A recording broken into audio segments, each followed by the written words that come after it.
2 ଦିନ ତଳେ ଜିଲ୍ଲାପାଳ ମ୍ୟାଡାମ କାର୍ଯ୍ୟରେ ଯୋଗ ଦେଇଥିଲେ। ତୃତୀୟ ଦିନ ସେ ସହରର ସ୍ଥିତି ପରଖିବା ପାଇଁ ବାହାରି ପଡ଼ିଲେ। ସାଧାରଣ ଗାଉଁଲି ମହିଳା ବେଶରେ ସେ ପହଞ୍ଚିଗଲେ ସେହି ସ୍ଥାନକୁ ଯେଉଁଠାରୁ ବେଶୀ ଅଭିଯୋଗ ଆସୁଥିଲା। ସେଠି ଜଣେ ଗୁପଚୁପ୍ ବିକ୍ରେତା ଗୁପଚୁପ୍ ବିକୁଥିଲେ। ମ୍ୟାଡାମ ଚାରିଆଡ଼କୁ ଅନାଇଲେ। ଆଉ ସେ ଗୁପଚୁପ୍ ବାଲା ପାଖକୁ ଯାଇ କହିଲେ, ଭାଇ ଗୁପଚୁପ୍ ଦିଅ, ଆଉ ପୁରା ମସଲାଦାର କରିବ। ଗୁପଚୁପ୍ ବିକ୍ରେତା ଟିକେ ହସି ଦେଇ କହିଲେ, ମ୍ୟାଡାମ ଦେଖିବେ ପୁରା ବଢ଼ିଆ ଲାଗିବ। ସେ ଗୁପଚୁପ୍ ବାଲା ପୁରା ଭଲରେ ତିଆରି କରି ମ୍ୟାଡାମକୁ ଗୁପଚୁପ୍ ଦେଲା। ପ୍ରଥମ ଗୁପଚୁପ୍ ଖାଉ ଖାଉ ମ୍ୟାଡାମ ସ୍ୱାଦକୁ ଅନୁଭବ କରିପାରିଲେ। ତେଣୁ ସେ ଅଧିକ ଗୁପଚୁପ୍ ଖାଇବା ପାଇଁ ପ୍ରସ୍ତୁତ ହୋଇଗଲେ।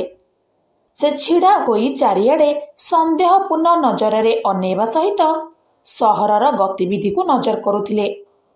ତା ସହିତ ସେ ଗୁପଚୁପ୍ ବାଲାର ବ୍ୟବହାର ଓ ହସଖୁସିକୁ ନଜର ବି କରୁଥିଲେ।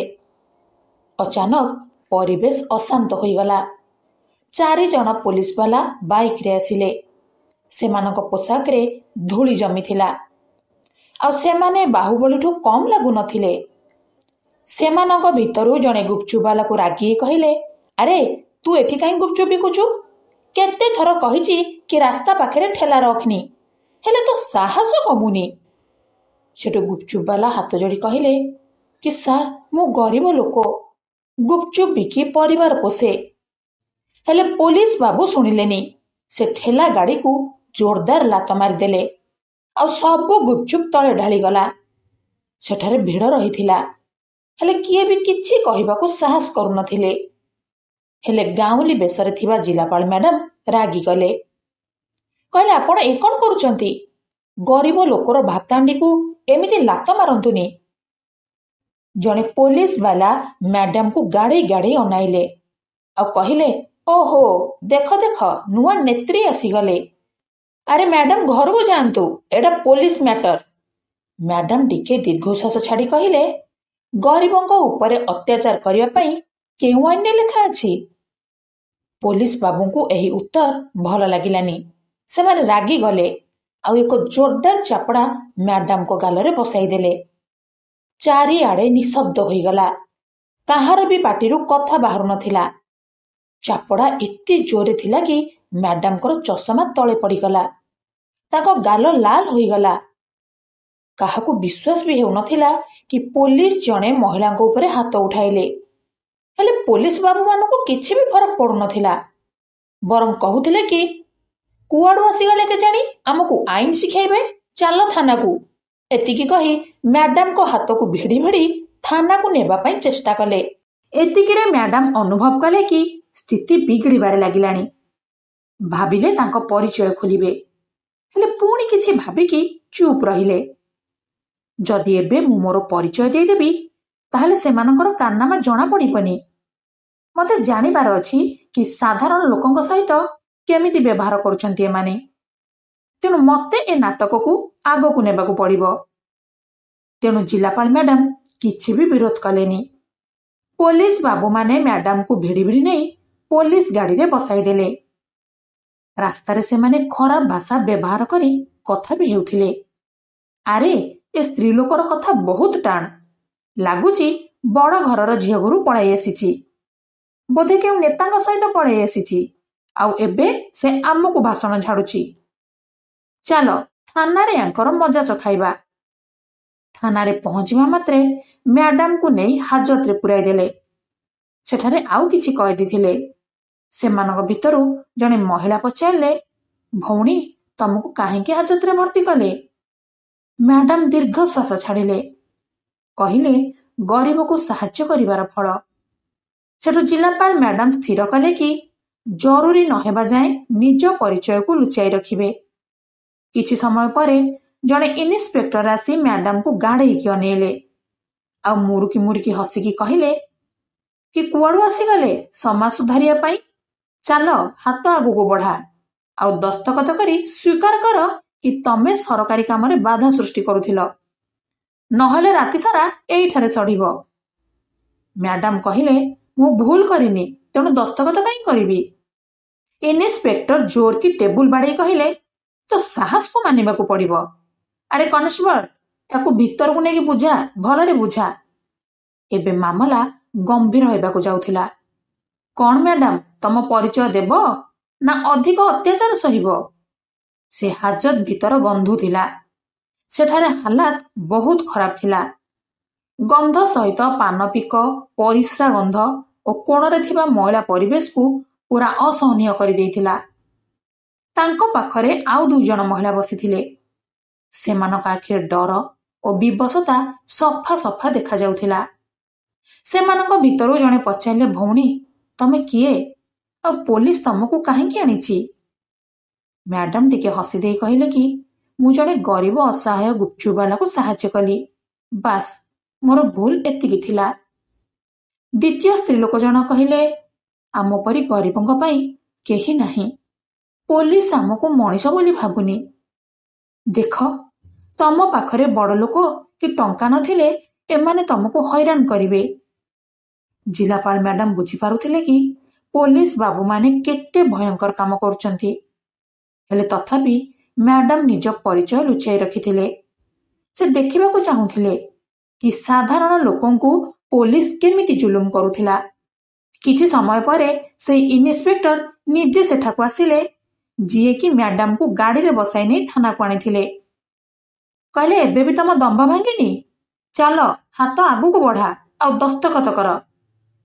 ମ୍ୟାଡାମ ଶାନ୍ତ ହୋଇ କହିଲେ, ମୁଁ କିଛି ଭୁଲ କରିନି, ତେଣୁ ଦସ୍ତଖତ କାହିଁ କରିବି?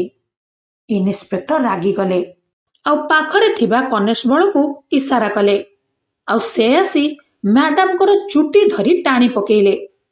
ଇନ୍ସପେକ୍ଟର କହିଲେ, ଆରେ ଜବରଦସ୍ତି ଦସ୍ତଖତ କରିନିଅ, ବହୁତ ନେତାଗିରି ଦେଖାଉଛି। ମ୍ୟାଡାମ କଷ୍ଟ ସହି କହିଲେ କି, ଏଟା ଭୁଲ କରୁଛ, ଅନ୍ୟାୟ କରୁଛ। କନେଷ୍ଟବଳ ତାଚ୍ଛଲ୍ୟ କରି କହିଲେ, କୁଆଡୁ ଆସିଗଲେ ନ୍ୟାୟମତୀ କେଜାଣି, ଏଠାରେ ଆମ ଆଇନ ଚାଲୁଛି। ଏତିକି କହି ସେମାନେ ଜବରଦସ୍ତି ମ୍ୟାଡାମଙ୍କର ଟିପ ନେବାକୁ ଚେଷ୍ଟା କଲେ। ହେଲେ ମ୍ୟାଡାମ ପୁରା ଜୋର କରି ହାତକୁ ଭିଡ଼ି ଆଣିଲେ ଆଉ ଚିଲେଇଲେ। ଦେଖିକି ଇନ୍ସପେକ୍ଟର ଆହୁରି ରାଗିଗଲେ। ଆଉ ଜଣେ କନେଷ୍ଟବଳକୁ ଡାକି କହିଲେ କି, ଆରେ ୟାଙ୍କର ରାଗ ଥଣ୍ଡା କର, ଭଲରେ ବୁଝାଅ।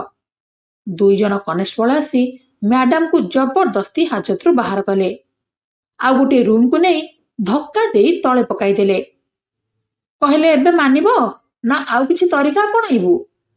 ମ୍ୟାଡାମ ଛିଡ଼ା ହୋଇ ଜଣେ କନେଷ୍ଟବଳକୁ ଗାଡ଼େଇ ଗାଡ଼େଇ ଅନାଇଲେ।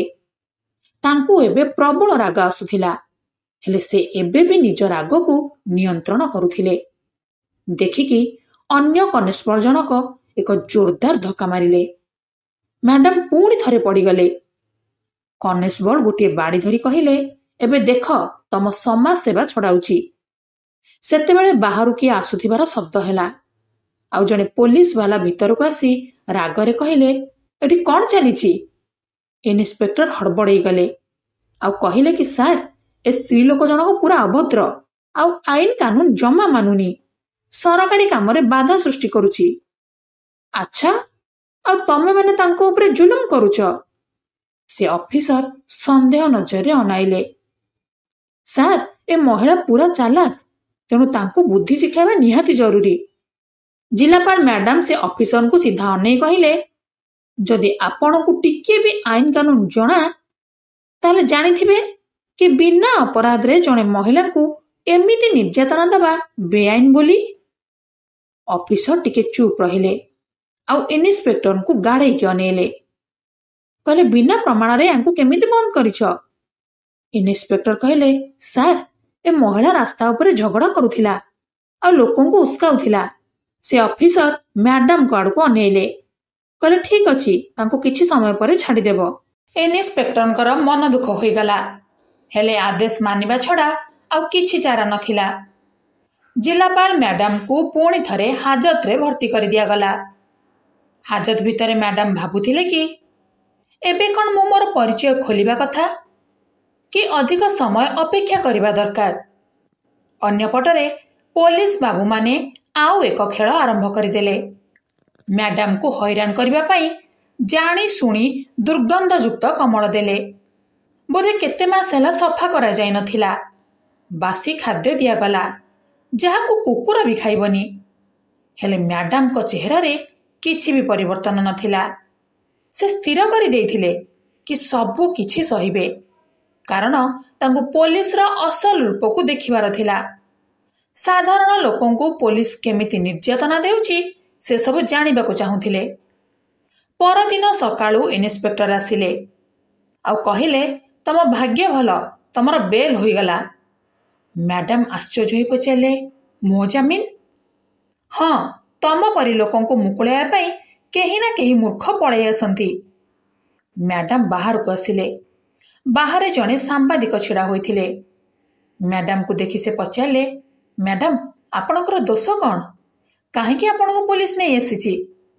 ମ୍ୟାଡାମ କହିଲେ, କିଛି ନାହିଁ, ମଣିଷ ପଣିଆ ଦେଖାଇବାର ଦଣ୍ଡ ମିଳିଛି।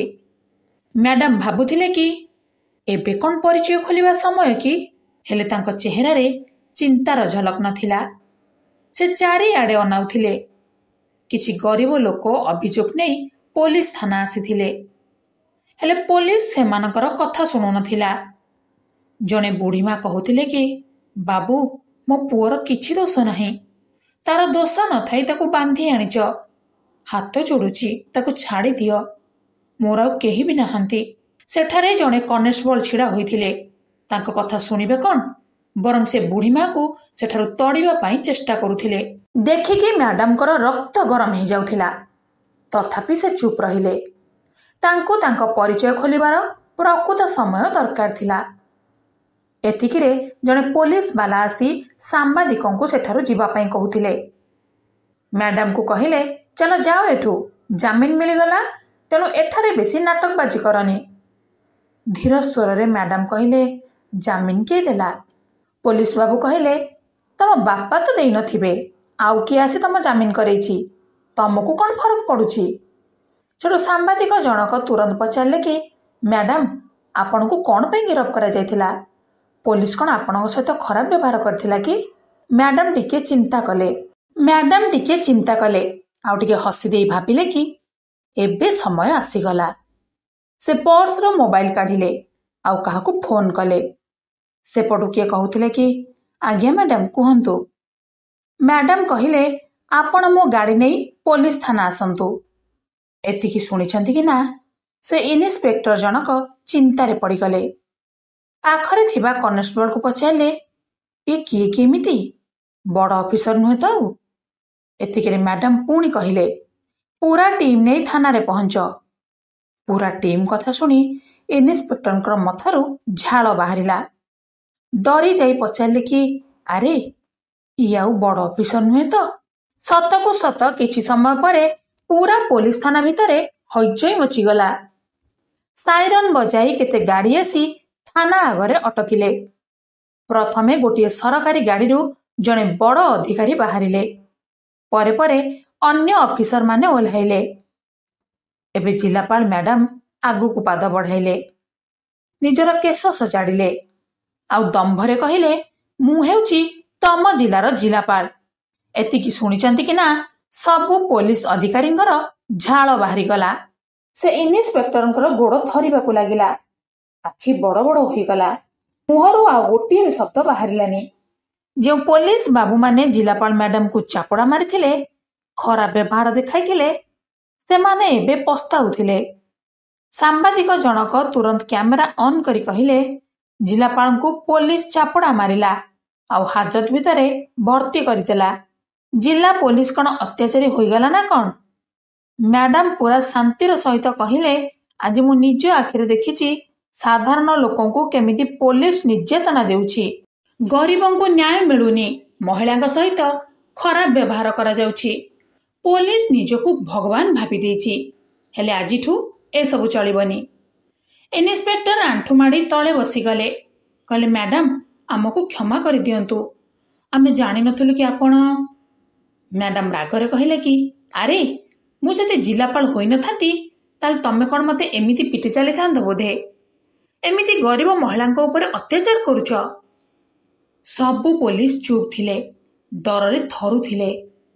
ମ୍ୟାଡାମ ଫୋନ କରି କହିଲେ କି ସବୁ ଦୋଷୀ ପୋଲିସକୁ ତୁରନ୍ତ ସସ୍ପେଣ୍ଡ କର ଆଉ କଡ଼ା କାର୍ଯ୍ୟାନୁଷ୍ଠାନ ନିଅ। ଆଜିଠାରୁ ଏ ଜିଲ୍ଲାରେ ସାଧାରଣ ଲୋକଙ୍କ ଉପରେ ଅତ୍ୟାଚାର ହେବନି। ଇନ୍ସପେକ୍ଟର ବାରମ୍ବାର ହାତ ଯୋଡ଼ି କ୍ଷମା ମାଗୁଥିଲେ, ହେଲେ ମ୍ୟାଡାମ କଠୋର ଥିଲେ। ସେଇ ତେଜ ଥିଲା ଯାହାକି ଜଣେ ସଚ୍ଚୋଟ ଅଧିକାରୀଙ୍କ ମୁହଁରେ ରହିବା କଥା। ଯେତେବେଳେ ଏକଥା ଜଣା ପଡ଼ିଗଲା, ସବୁ ଗରିବ ଲୋକ ଏକାଠି ହୋଇଗଲେ ଆଉ ମ୍ୟାଡାମକୁ ଆସି ଅଭିଯୋଗ କରିବାକୁ ଲାଗିଲେ। କହିବାରେ ଲାଗିଲେ କି, ମ୍ୟାଡାମ, ଆମକୁ ନ୍ୟାୟ ଦିଅନ୍ତୁ। ଏ ପୋଲିସ ବାବୁମାନେ ଆମଠାରୁ ବଟି ଆଦାୟ କରୁଛନ୍ତି। ନଦେଲେ କହୁଛନ୍ତି ତମକୁ ମିଛ କେସରେ ଫସାଇ ଦିଆଯିବ। ଆମ ଝିଅ ବୋହୂଙ୍କୁ ହଇରାଣ କରୁଛନ୍ତି। ଜଣେ ବୁଢ଼ା ଲୋକ କହି କହି କାନ୍ଦି ପକେଇଲେ। ରାଗରେ ଥିବା ମ୍ୟାଡାମ ତୁରନ୍ତ ଅଫିସରଙ୍କୁ ଡାକିଲେ। କହିଲେ କି ସବୁ ଅଭିଯୋଗକୁ ତୁରନ୍ତ ଗ୍ରହଣ କର ଆଉ ସୁନିଶ୍ଚିତ କର କି ଆଜିଠୁ କେହି ଯେମିତି ନ୍ୟାୟ ପାଇବାରୁ ବଞ୍ଚିତ ହେବେନି। ଆଜିଠୁ ଏ ଜିଲ୍ଲାରେ ଯେମିତି କେହି ବି ସାଧାରଣ ଲୋକଙ୍କୁ ହଇରାଣ ନ କରିବେ। ପୋଲିସର ଗୁଣ୍ଡାଗର୍ଦ୍ଦି ଆଉ ଚଳିବନି। ନିଜ ଫୋନ୍ ଉଠାଇ ଏସ୍ପିଙ୍କୁ ସେ ଥାନାରେ ତୁରନ୍ତ ପହଞ୍ଚିବା ପାଇଁ କହିଲେ। ଖୁବ୍ କମ୍ ସମୟରେ ଏସ୍ପି ଆସି ପହଞ୍ଚିଗଲେ। ଏସ୍ପି ଆସିବା ପରେ ସେ ଥାନାରେ ଚାଲୁଥିବା ପ୍ରତି କେସ୍ର ଯାଞ୍ଚ କରିବା ପାଇଁ ନିର୍ଦ୍ଦେଶ ଦେଲେ। ସେତେବେଳକୁ ଇନ୍ସପେକ୍ଟର ଓ ଅନ୍ୟ ପୋଲିସ କର୍ମଚାରୀଙ୍କର ହାଲତ ପୁରା ବିଗିଡ଼ି ଯାଇଥିଲା। ପରସ୍ପରକୁ ଅନାଉଥିଲେ। ଜିଲ୍ଲାପାଳ ମୁହଁ ତଳକୁ କରି କହିଲେ କି, ମ୍ୟାଡାମ, ଏମିତି ଏକ ଘଟଣା ପାଇଁ ମୁଁ ନିଜେ ଲଜ୍ଜିତ। ମୁଁ ଆପଣଙ୍କୁ ବିଶ୍ୱାସ ଦେଇଛି କି ପୁରା ଜିଲ୍ଲାରେ ପୋଲିସ ସୁଧୁରିଯିବେ। ଦୋଷୀଙ୍କ ବିରୁଦ୍ଧରେ କଡ଼ା କାର୍ଯ୍ୟାନୁଷ୍ଠାନ ନିଆଯିବ। ମ୍ୟାଡାମ ଦୀର୍ଘଶ୍ୱାସ ଛାଡ଼ି କହିଲେ କି, ସବୁ ଜାଗାରେ ସିସିଟିଭି ଲଗାନ୍ତୁ, ଫଳରେ ଯେମିତି କେହି ବି ଅସୁବିଧାରେ ନ ପଡ଼ନ୍ତି। ମୁଁ ନିଜେ ବୁଲି ବୁଲି ଯାଞ୍ଚ କରିବି। ପୁଣି ଇନ୍ସପେକ୍ଟରଙ୍କୁ ଅନାଇଲେ। କହିଲେ, ତମେ ତମ ପୋଷାକରେ ଦାଗ ଲଗାଇଛ, ତମ ଚାକିରି ତ ଯିବ, ତା ସହିତ ଜେଲ୍ ବି ଯିବ। ଇନ୍ସପେକ୍ଟର ଡରରେ ଥରୁଥିଲେ। ମ୍ୟାଡାମଙ୍କର ପାଦ ତଳେ ପଡ଼ିଯାଇ କ୍ଷମା ମାଗିବାରେ ଲାଗିଗଲେ। କହିଲେ, ମ୍ୟାଡାମ, ମୋ ପିଲା ଛୁଆ ଭାସିଯିବେ। ମୋ ମା ବିମାର ପଡ଼ିଛି। ମୁଁ ବର୍ବାଦ ହୋଇଯିବି। ହେଲେ ମ୍ୟାଡାମଙ୍କ ମୁହଁରେ ଟିକିଏ ବି ଦୟା ନଥିଲା। ସେ କହିଲେ କି, ଯେତେବେଳେ ଗରିବଙ୍କ ଉପରେ ଅତ୍ୟାଚାର କରୁଥିଲ, ସେତେବେଳେ କ'ଣ ଏକଥା ମନେ ପଡ଼ୁନଥିଲା? ଯେତେବେଳେ ଗରିବଙ୍କ ଠାରୁ ବଟି ଆଦାୟ କରୁଥିଲ, ସେତେବେଳେ ମା କଥା ମନେ ପଡ଼ୁନଥିଲା? ପୁରା ପୋଲିସ ଷ୍ଟେସନରେ ନୀରବତା ଥିଲା। ଇନ୍ସପେକ୍ଟରଙ୍କର ମୁଣ୍ଡ ତଳକୁ ଥିଲା। ଆଖିରୁ ଲୁହ ବାହାରୁଥିଲା। ହେଲେ ଏବେ ଆଉ କିଛି ବି ହେବାର ନଥିଲା। ସାମ୍ବାଦିକଙ୍କୁ ମ୍ୟାଡାମ କହିଲେ କି, କେହି ବି ଆଇନଠାରୁ ଉର୍ଦ୍ଧ୍ୱରେ ନୁହନ୍ତି। ଲୋକଙ୍କର ରକ୍ଷକ ହେଲେ ସମ୍ମାନ ପାଇବେ, ଅତ୍ୟାଚାରୀ ହେଲେ ତାଙ୍କ ଜାଗା ହେବ ଜେଲ୍। ପୁରା ଜିଲ୍ଲାରେ ଏ ଖବର ପ୍ରଚାର ହୋଇ ସାରିଥିଲା। ଲୋକେ ମ୍ୟାଡାମଙ୍କର ସଚ୍ଚୋଟତା ଆଉ ସାହସକୁ ପ୍ରଶଂସା କରୁଥିଲେ। ସମୟ ବିତୁଥିଲା। ପୋଲିସଙ୍କ ଆଖିରେ ଡର ଆଉ ପଶ୍ଚାତାପ ଏବେ ବି ଝଲସୁଥିଲା। ଜିଲ୍ଲାପାଳ ମ୍ୟାଡାମଙ୍କର ନିଷ୍ପତ୍ତି ପୁରା ଜିଲ୍ଲାରେ ଚର୍ଚ୍ଚାର ବିଷୟ ପାଲଟିଥିଲା। ସେ ପୋଲିସ ବିରୁଦ୍ଧରେ କଡ଼ା କାର୍ଯ୍ୟାନୁଷ୍ଠାନ ଗ୍ରହଣ କରିବା ସହିତ ସମସ୍ତଙ୍କ ପାଇଁ ଏକ ଉଦାହରଣ ସୃଷ୍ଟି କରିଥିଲେ। ଲୋକେ ପୋଲିସକୁ ଡରିବା ପରିବର୍ତ୍ତେ ସେମାନଙ୍କୁ ଜବାବ ମାଗୁଥିଲେ। ମ୍ୟାଡାମ ବୁଝାଇ ଦେଇଥିଲେ କି ଯାହାର ଯେଉଁ କ୍ଷମତା ଅଛି, ସେମାନେ ସେଇଟା ଲୋକଙ୍କର ଭଲ ପାଇଁ ବ୍ୟବହାର କରିବେ। ଏ ଘଟଣା ପରେ ଜିଲ୍ଲାରେ ପରିବର୍ତ୍ତନର ହାୱା ବୋହିଲା। ସମୟ ବିତିଲା। କିଛି ମାସ ପରେ ଦିନେ ଜିଲ୍ଲାପାଳ ମ୍ୟାଡାମ ମିଡିଆରେ ଏକ ବୟାନ ଦେଲେ। ମୁଁ ଖୁସି ଯେ ଏବେ ପୋଲିସ ଉପରେ ଲୋକଙ୍କର ଭରସା ବଢ଼ିବାରେ ଲାଗିଛି। ତ କାହାଣୀଟି ଏତିକି ଥିଲା। ଏମିତି ପୋଲିସ ଅଧିକାରୀଙ୍କୁ କିପରି ଦଣ୍ଡ ଦିଆଯିବା ଉଚିତ, କମେଣ୍ଟ ବକ୍ସରେ ମତ ଦେବେ। ନିଜର ନାଁ ସହିତ ଜାଗା ନାଁ ଦେଲେ ଆପଣଙ୍କ ନାଁ ପର ଭିଡିଓରେ ଘୋଷଣା ହେବ। ଭିଡିଓ ଭଲ ଲାଗିଥିଲେ ଲାଇକ୍ ସେୟାର କରିବା ସହିତ ଚ୍ୟାନେଲକୁ ସବସ୍କ୍ରାଇବ କରିଦେବେ। ବେଲ୍ ଆଇକନକୁ ଅନ୍ କରି ଆମକୁ ଉତ୍ସାହିତ କରିବେ। ଗତ ଭିଡିଓରେ କମେଣ୍ଟ କରି ଆମକୁ ଉତ୍ସାହିତ କରିଥିବା ବ୍ୟକ୍ତିମାନେ ହେଲେ ଦାମୋଦର ବିରୁଆ ମୟୂରଭଞ୍ଜ, କମ୍ଭୁପାଣି ପ୍ରଧାନ ପଳାଶଗୋରା, ଶ୍ରୀହରି ନାୟକ, ମାନସୀ ସ୍ୱାଇଁ, ପ୍ରଶାନ୍ତ ସ୍ୱାଇଁ ଜଗତସିଂହପୁର, ଷଷ୍ଠ କୁମାର ପୁରୋହିତ ବୈଲୋଚନ ମୁଦୁଲି। ସିକ୍ରେଟ ଷ୍ଟୋରିଜର ସବୁ ଦର୍ଶକଙ୍କୁ ଅନେକ ଅନେକ ଧନ୍ୟବାଦ।